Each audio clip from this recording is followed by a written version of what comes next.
It is estimated that every day more than 500,000 online predators are active in the United States. 500,000. Did you know that? It's enough to fill a major city every single day, probably all of them looking for someone new to talk to. The FBI calls it a daily threat. Most of these conversations start in the same place we all feel safe, in the apps we use every day. Instagram, Snapchat, Tinder, even TikTok. Places built for connection. No danger, right? According to the US Department of Justice, in 2019 alone, an estimated 3.4 million of all US residents age 16 or older were victims of stalking. And researchers say the real number is much higher. Another research conducted in 2022 by the University of New Hampshire found that among young people aged 9 to 17, roughly 1 in 20 have already been targeted by an adult online. 1 in 20.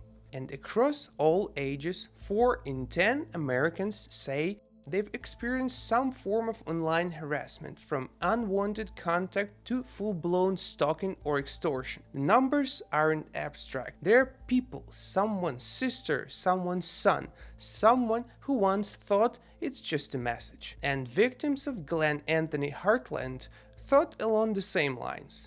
It happened in Melbourne, Australia, between 2014 and 2016. Glen Anthony Heartland was in his early 40s. On dating apps, he looked like the perfect match. Athletic, polite, intelligent, and successful. However, what hid behind those photos and his double life would soon shock the entire country. Court documents described him as manipulative, narcissistic, and obsessed with control. Psychologists said he sought power, not affection, using trust as a weapon. Heartland blended easily into everyday life. Online, he used multiple profiles and false names.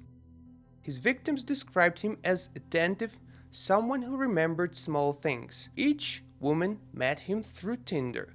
They were intelligent, independent, young professionals. People who simply believed in connection. He targeted those who trusted easily, who wanted to believe the world was kind. At first, the stories were isolated. Different suburbs, different women. But detectives noticed similarities. The same approach, timeline, and aftermath. One survivor kept his messages, another remembered details of a night that didn't make sense. Piece by piece, investigators matched evidence until the pattern became undeniable. In 2017, after years of silence and investigation, police finally arrested him at his home in Moonee Ponds, a suburb of Melbourne. Inside, they found what prosecutors later called a pattern, not a coincidence. Multiple phones, different Tinder accounts, saved messages, and distribution of intimate images, all pointing to a man who planned every step. In 2019, after years of investigations and court proceedings, he pleaded guilty. He was sentenced to 14 years and 9 months in prison, with a minimum of 11 years before he can even ask for early release under supervision. For many, it was justice. For others, it felt too light for the damage done. For the survivors, recovery is ongoing. Trauma, anxiety, fear of trusting again. For their families, it's a struggle between relief and lasting anger. There are no public statements from Heartland's own family. Cases like this weren't confined to Australia. In Nebraska, United States, a young woman was walking straight into another nightmare. Sydney Loof was 24 years old. She worked as a clerk at a Menards hardware store. Her friends and family remembered her as very kind. One evening, she logged onto Tinder and matched with Bailey Boswell, a young woman with dark blonde hair and a calm, almost detached appearance. They exchanged messages for days and agreed to meet. Before leaving home, Sydney shared a Snapchat caption, "Ready for my date." It was the last time any contact was confirmed. According to some reports, Boswell, who grew up in a small Midwestern town, had struggled with personal instability in her 20s and held various jobs. She appeared genuine in her dating app profile, friendly, confident, and easy to talk to. But behind it all was her boyfriend, Aubrey Trail, nearly twice her age. Together, they lured Sydney in. Days later, Sydney's car was found still in her driveway and she failed to show for work after the date. Weeks after that, search teams discovered her remains dismembered, scattered across fields in rural Nebraska. When police finally caught up with the killers, the trail of evidence had already stretched across 3 states. After Sydney Lou vanished in November 2017, investigators traced the pair's movements through cell tower pings, credit card receipts, and surveillance footage showing them buying tools and bleach at a Lincoln Home Depot. Their Wilbur apartment in Nebraska reeked of disinfectant, its walls scrubbed clean. Within days, the FBI joined local authorities, turning the search into a multi-state manhunt. 2 weeks later, police located Boswell and Trail at a roadside motel in Branson, Missouri. They were arrested without incident at first on unrelated fraud warrants. It was the quiet end to a pursuit that had mobilized Nebraska detectives, Missouri deputies, and the FBI, uncovering a story far darker than a missing person case. In court, while prosecutors were presenting evidence, Trail suddenly shouted, "Bailey is innocent," and then cut his own throat with a razor blade he had smuggled inside the room. The scene caused immediate chaos. Jurors were escorted out and paramedics rushed him to the hospital. He survived after emergency surgery. Despite the incident, the trial resumed after a short delay. Trail was convicted of first-degree murder and sentenced to death, while Boswell received life imprisonment without parole. For Sydney's family, justice brought no relief, only silence. They now speak publicly, warning others about the hidden risks of online dating. Their message is simple: predators don't always hide in the dark. Sometimes they smile from a profile picture, but not all predators hide behind a screen. Some wear a uniform. For more than 10 years, Adrian Trevor Moore wore a uniform of a Western Australian police officer. He was trusted, respected, the kind of man people called for help. But behind the image, behind the badge, was something far more sinister. While serving as a senior constable, Moore secretly drugged, assaulted, and filmed women, 2 of whom were also police officers. The offenses spanned more than a decade, and in all but one of the 13 cases, he was serving as a police officer. According to court records, he was manipulative, calculating, a man obsessed with power and control. So how did no one see it? Because Moore didn't look like a predator. He looked like protection. He used dating apps, Tinder, RSVP, to meet women who thought they were meeting someone safe, maybe even charming. They saw a uniform. He saw an opportunity. He recorded many of the attacks and went back to work the next day, as if nothing had happened. He'd patrol the streets by day and edit footage of his victims by night.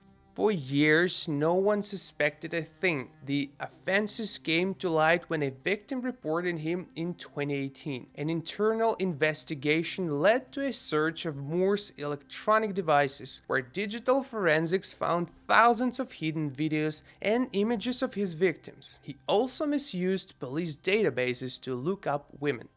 When they checked his devices, they found hundreds of hours of recordings, sickening evidence that revealed a pattern of abuse spanning about 12 years. Moore stupefied his victims with an unknown substance, raped them with bondage paraphernalia, and even used fruit and vegetables in the assaults.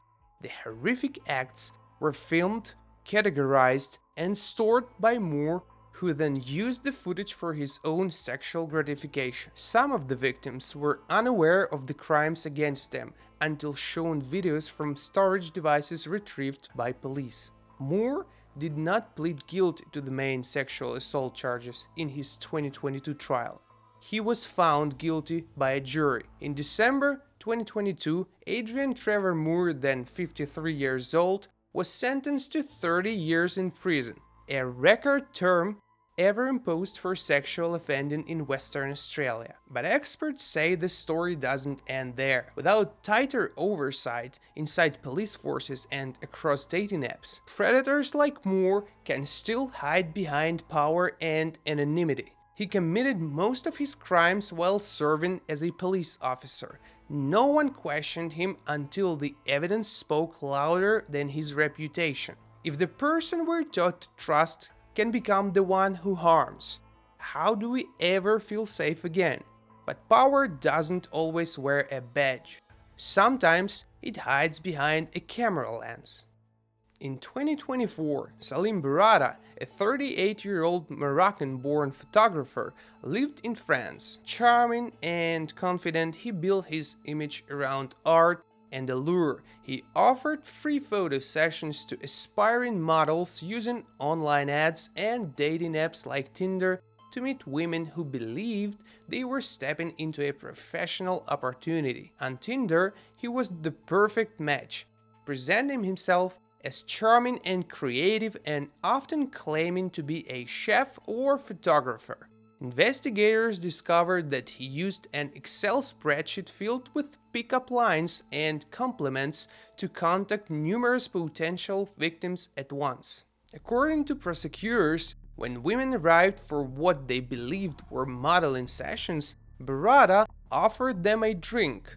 Those who accepted reported feeling unusually intoxicated and weak within minutes. Signs that investigators concluded indicated their drinks had been spiked with drugs. Yet one question lingered. How could so many women fall for him? They didn't fall for him. They fell for the image the internet let him create. For years, women reported him. Each time, the process began the same way. Paperwork, questions, doubt. Investigators asked for proof that didn't exist, or that only he possessed. Witnesses were told their cases lacked evidence. One woman became the cornerstone of the case. Her name cannot be disclosed, but her testimony carried extraordinary weight. She described being invited to a modeling shoot, given a drink, and losing control of her body within minutes. Toxicology tests later confirmed traces of sedatives in her system. Her courage prompted investigators to reopen similar complaints, uncovering a pattern that had gone unnoticed for years.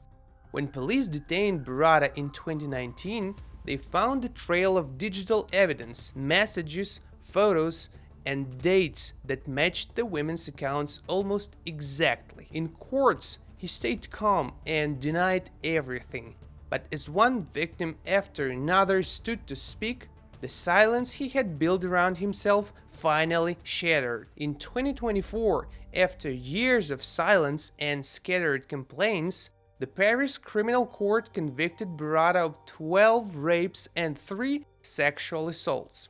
He was sentenced to 18 years in prison, one of the harshest penalties in France for crimes born from dating apps. For some survivors, that sentence meant justice. For others, it was only arithmetic, a number that could never measure what was taken. Because behind those courtroom figures were real voices and the same question repeated by each one of them: how many others never reported? France had seen what happened when technology empowered a predator. But in Northern Ireland, the danger took on an even darker form, one that existed entirely online. 26-year-old Alexander McCartney lived in the countryside outside Newry. Online, he was posing as a young teenage girl. It started with a message on Snapchat. Friendly, harmless. That first spark of curiosity is what every platform is built to encourage. Using catfishing and emotional grooming, McCartney built entire relationships with young people, some as young as 10. He mirrored their tone, their music, their slang. He learned their rhythms, their insecurities, their secrets. To them he was a friend. The conversations moved fast. Jokes, compliments, sympathy. Then came the request. A photo, a video, a proof of trust. Once he had it, the game changed. Those images became threats. The friendships became leverage. Alexander McCartney was accused of orchestrating one of the largest catfishing and online child sexual abuse operations ever uncovered. Starting in his teenage years, the former computer science student posed as young girls on social media platforms, primarily Snapchat, to befriend, groom, and extort minors. Authorities estimate up to 3,500 victims across countries. Police first flagged McCartney after cross-border intelligence. In March 2019, Police Scotland alerted the Police Service of Northern Ireland that a 13-year-old girl in Scotland was being groomed online by an adult posing as a teenager. Investigators then searched his family home near Newry, a small city in Northern Ireland, close to the Irish border. They seized 64 devices and found hundreds of thousands of indecent images, videos, blackmail communications, and victims across some 30 countries. McCartney admitted to 185 charges involving at least 70 child victims and pleaded guilty to manslaughter in the case of a 12-year-old girl in West Virginia whose suicide he coercively triggered, making the case a legal first where the victim and perpetrator never met in person. In October 2024, he was sentenced to life in prison with a minimum term of 20 years. For the victims of Alexander McCartney, recovery isn't measured in months or headlines. It's measured in trust, in how long it takes to believe again that a message can just be that, a message. Parents started reading old chats at night, searching for signs they missed. Teachers rewrote their lessons, not about stranger danger, but about friendly ones. And everywhere, the same uneasy question began to rise. If predators can sound this normal, what does safety even look like anymore? But as we already know, McCartney wasn't an isolated monster in the machine. The ink on his sentence had barely dried when another name began to surface. In 2025, in the United Kingdom, Stuart Latham, 22, is believed to have solicited explicit images from hundreds of girls aged between 11 and 15 on social media over the space of a year. On Snapchat and other platforms, he became whoever these victims needed him to be. A teenage boy, a supportive friend who understood. He learned their slang, their jokes, their insecurities. He built trust, one message at a time. To the girls who chatted with him, he seemed safe, kind, even protective. But every conversation was part of a plan. Once he had their trust, the tone changed. The compliments turned to pressure. The requests came next. A photo, a secret, a small act to prove loyalty. And when he finally got what he wanted, the friendship became a form of blackmail, most likely along the lines, "Do what I say or everyone will see." Police first arrested Latham in December 2023 after a 12-year-old girl from Heysham, a quiet coastal town in northwest England, reported being raped by someone she met on the app Swiper. He was released on bail while the investigation remained ongoing. As inquiries expanded, a joint operation by Lancashire Police and Greater Manchester Police uncovered evidence of a man grooming children on Snapchat. In April 2024, while still on bail, GMP officers went to Latham's home in Wigan to arrest him again. He tried to hide his phone by throwing it into the back of his wardrobe.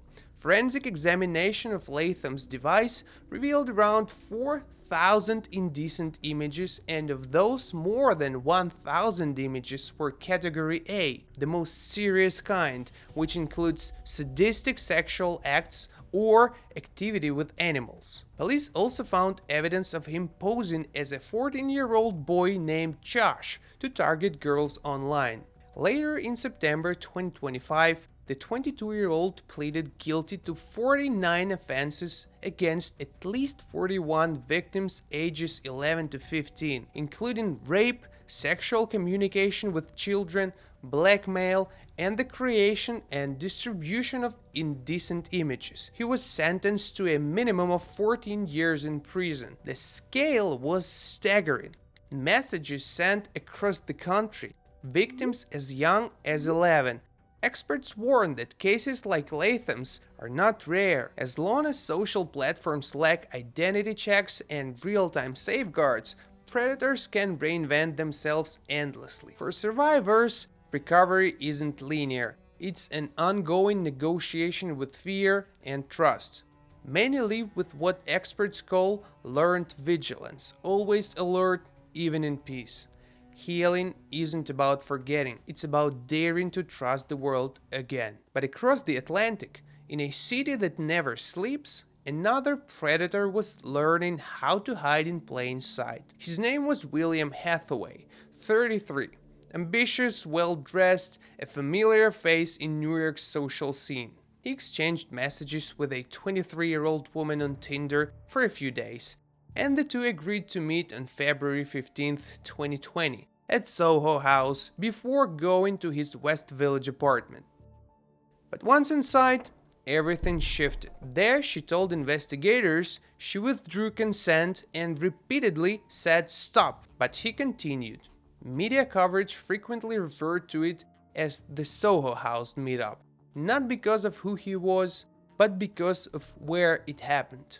In a world built on exclusivity, privacy, and appearances. For years, cases like this vanished into silence, too hard to prove, too easy to doubt. But this time, she reported it, and detectives listened. She told investigators that he ignored her attempts to stop and that she felt trapped and overpowered. There is no publicly verified information identifying the woman who reported William Hathaway or providing her name. As with most sexual assault and online predator cases, her identity is protected by privacy law. Hathaway was arrested and indicted well after the assault, as pandemic-related court delays between 2020 and 2023 created a massive backlog in New York City's criminal system. His case did not reach trial until early 2025. The case of William Hathaway drew attention in part because of the Soho House meetup and because a Manhattan jury found him guilty of rape in the third degree for an assault following a first date. However, rather than prison time, the sentence in Manhattan Supreme Court judge Josh Henshaft gave him 10 years of probation plus mandatory participation in a sex offender treatment program and registration as a sex offender. Advocates said the sentence was too light, a reminder that in cases of consent, even justice feels conditional. When asked about the verdict, William Hathaway said he was just trying to date seriously now, that he wanted a real relationship. He denied everything, promised to appeal, as if the trial was just a misunderstanding, another bad date. Psychologists call this cognitive distortion, when offenders rewrite their own reality to avoid guilt. They blur consent into confusion, they turn violence into mixed signals, and in that denial, they protect only themselves. Could it happen again? Of course, the apps haven't changed. And just when you think you've seen the last of it, another story surfaces. A different city, a different man, but the same quiet horror underneath. His name was Dr. Stephen Matthews, a 35-year-old cardiologist. Respected, trusted, the kind of man who could quite literally hold your heart in his hands. But behind that white coat, there was something else. Between 2019 and 2023, Matthews drugged and sexually assaulted multiple women. He met them on dating apps like Hinge and Tinder, lured them to his West Denver townhouse, gave them drinks spiked with an unknown substance, and then assaulted them while they were incapacitated. Many would wake up hours later disoriented, terrified, sometimes with limited memory of what had happened. His victims all said the same thing: he seemed safe. So why them? They were women looking for kindness and connection. He chose the ones who trusted easily. Police moved after one woman came forward in early 2023. She recalled a brunch, a drink, a hot tub, and hours of blackout memory. A forensic exam indicated evidence consistent with drugging. Her testimony opened the door. Soon after, 9 more women came forward with nearly identical accounts of drinks, sudden memory loss, and unwanted sexual encounters with Matthews. Investigators found incriminating videos and messages on his devices, as well as evidence that he tried to erase texts and videos. In the end, the formal case included 11 women. Matthews was arrested on March 22, 2023. On August 13, 2024, a jury found him guilty on 35 of 38 counts tied to the drugging and/or sexual assault of 11 women. On October 25, 2024, a judge sentenced him to 158 years to life in prison. He was 37 years old by then. Was it enough? For many survivors, justice came late. He remained at large for years while they scrambled to make sense of fragmented memory. According to The Guardian, Matthews was first reported to Hinge on 28th of September 2020. Yet he continued to have an active profile after that. Investigative reporting has since highlighted systemic safety gaps in dating apps. He came dangerously close to getting away with it. If the first survivor hadn't spoken up, many others might never have known. Connection was supposed to bring people together. But when apps chase profit over safety, another predator is unfortunately already typing. Because the system itself rewards what keeps us online. Social media connects first, protects second. It's built to capture attention. Notifications, typing bubbles, and autoplay. Because attention drives the business. According to the 2025 Global Internet Use Data Report, adults now spend over 6.5 hours online daily, with about 2 hours and 21 minutes on social platforms. You don't pay with cash, you pay with time and data. And that's where bad actors exploit gaps. End-to-end encryption is now the default for personal chats on some major platforms, such as WhatsApp and Messenger. The rollout timing varies by region. While encryption strengthens privacy everywhere, it also limits each platform's ability to detect harmful content within private messages, leaving most safety measures dependent on user reporting and metadata analysis. Predators probe for easy openings. Recent US-based youth safety research shows troubling levels of sexual interactions initiated online, including among preteens. This suggests that risky contact can begin earlier than many adults expect. Algorithms learn what holds you. Around half of US teens report experiencing some form of cyberbullying or online harassment, and many say platforms fail to address it effectively. The business model rewards attention. US digital advertising revenue alone hit roughly $259 billion in 2024. Even viral crime stories and hashtag outrage feed the same engine. It doesn't care why you're watching, only that you are. Until safety is rewarded as strongly as watch time, silence will often be cheaper than protection. Which leads us to a question. Who are they, these predators behind the screen? Monsters? Madmen? Not always. Most don't look dangerous at all. They have jobs, they pay bills. Some are fathers, neighbors, even police officers. They blend in so well you'd never notice. And that's what makes them terrifying. They know how to seem normal.